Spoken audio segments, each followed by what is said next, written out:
અંકલેશ્વર અને મોરબીમાં ફરી ચાલ્યું દાદાનું બુલડોઝર.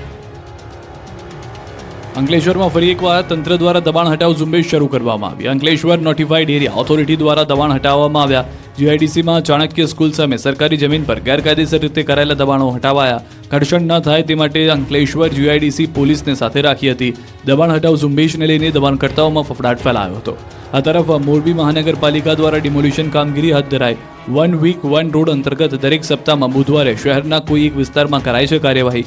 મોરબીના નવલખી રોડ પર આવેલ કુબેરનગર આસપાસના વિસ્તારમાં તંત્રનું બુલડોઝર ફર્યું. કાચા પક્કા મકાનો, દુકાનો, છાપરા તોડી પડાયા.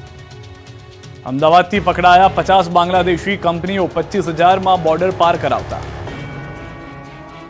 અમદાવાદના ચંડોળા વિસ્તારમાં વર્ષોથી ગેરકાયદેસર રહેતા બાંગ્લાદેશીઓને પરત પોતાના દેશ મોકલવામાં આવ્યા. અમદાવાદ ક્રાઇમ બ્રાન્ચ દ્વારા 50 બાંગ્લાદેશીને પકડી પાડ્યા.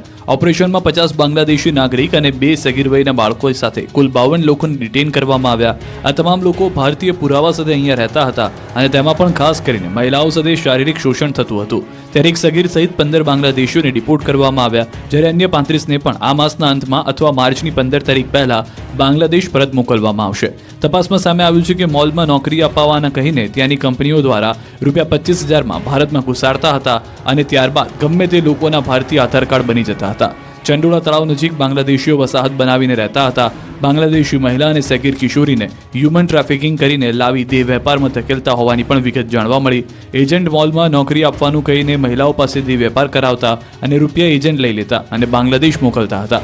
આ સાથે જ ખોટા દસ્તાવેજ બનાવવાના રેકેટનો પણ ખુલાસો થયો. 50 પૈકી 15 લોકોનો દેશ નિકાલ કરાયો છે. બાકીનાનો માર્ચ સુધીમાં દેશ નિકાલ કરાશે. દાહોદમાં વરરાજાને જીસીબીમાં જાન કાઢવી ભારે પડી ગઈ.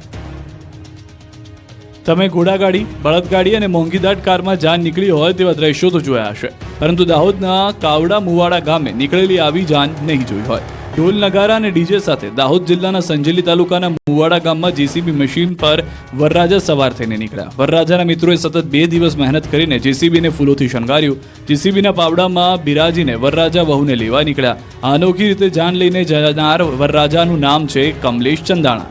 લગ્નની જાન મેથાણ ગામે ગઈ હતી. માત્ર 3-4 કિલોમીટરના અંતર માટે કમલેશ ચંદાણાએ 18 ગાડીઓનો કાફલો કર્યો અને વરરાજા પોતે જેસીબીમાં સવાર થયા.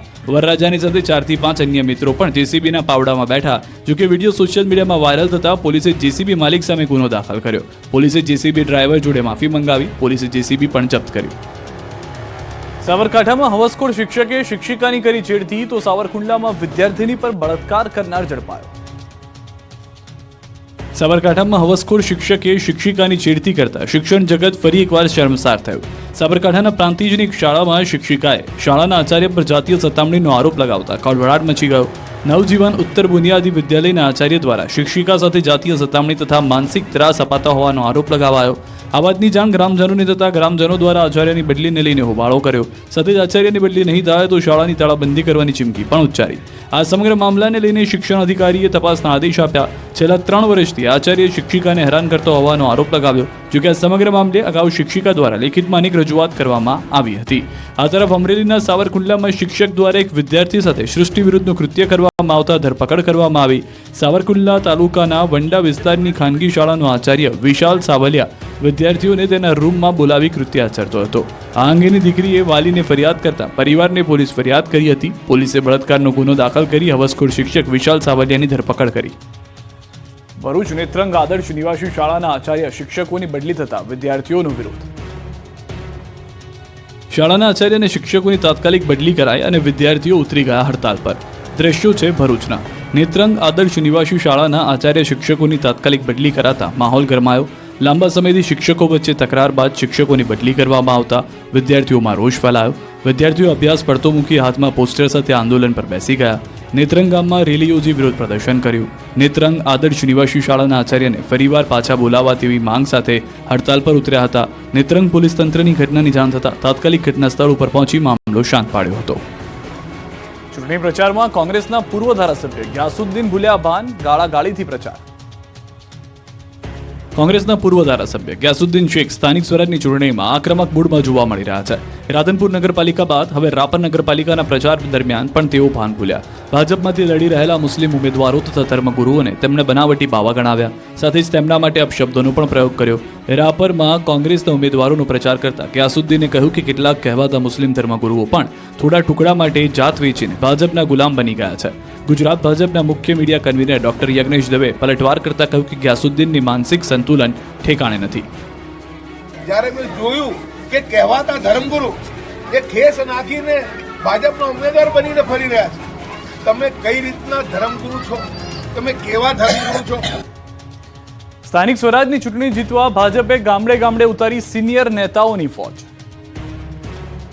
સ્થાનિક સ્વરાજનો જંગ જીતવા માટે ભાજપે પૂરજોશમાં પ્રચાર પ્રસાર શરૂ કરી દીધો છે. ગામડાઓમાં પ્રચાર માટે ભાજપે વરિષ્ઠ નેતાઓની ફોજ ઉતારી દીધી છે. ત્યારે ગાંધીનગર તાલુકા પંચાયતની ચૂંટણીને લઈને સાંસદ હસમુખ પટેલે પ્રચારની કમાન સંભાળી. ગાંધીનગર તાલુકા પંચાયતની બેઠકો 28 બેઠકો માટે સાંસદ હસમુખ પટેલે રાયપુર સહિતના ગામડાઓમાં ધાવા નાખ્યા છે. તાલુકા પંચાયત જીતવા એડી ચોટીનું જોર લાગ્યું. સ્થાનિક મુદ્દાઓ સાથે ચૂંટણી પ્રચાર શરૂ કર્યો. 5 વર્ષમાં તાલુકામાં કરેલા કામો પત્રિકા વિતરણ કરીને પ્રચાર કર્યો.